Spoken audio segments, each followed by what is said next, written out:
Dividing the field into zones.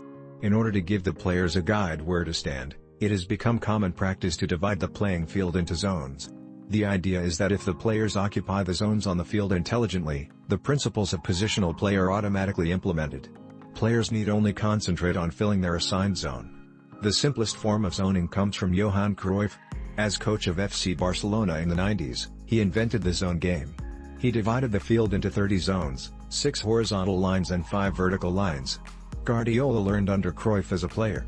Later, as a coach, he developed Cruyff's zoning further. Guardiola divides the field into 20 zones. Horizontally, he divides the field into 6 areas, vertically into 5. In the center and the box areas, there are only 4 areas, the 2 penalty areas and the area between the penalty areas, separated by the center line. There are 6 zones on each wing. Helping to define the zones. Guardiola has several principles about how his zone should be filled. At no time should 2 players be in the same zone.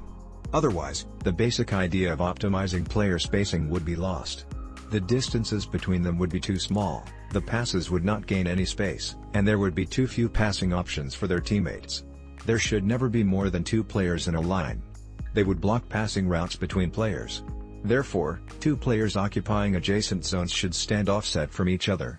Within the zones, players should try to distance themselves from their opponents. This is especially true for players who offer themselves between the opponent's defensive lines. For this reason, the zones are quite generous in length and width. The players' movements should be clearly directed, but their freedom of movement should not be completely restricted. Only in this way, the attackers can react to the position of the defenders. If you like this video, please consider subscribing to the channel.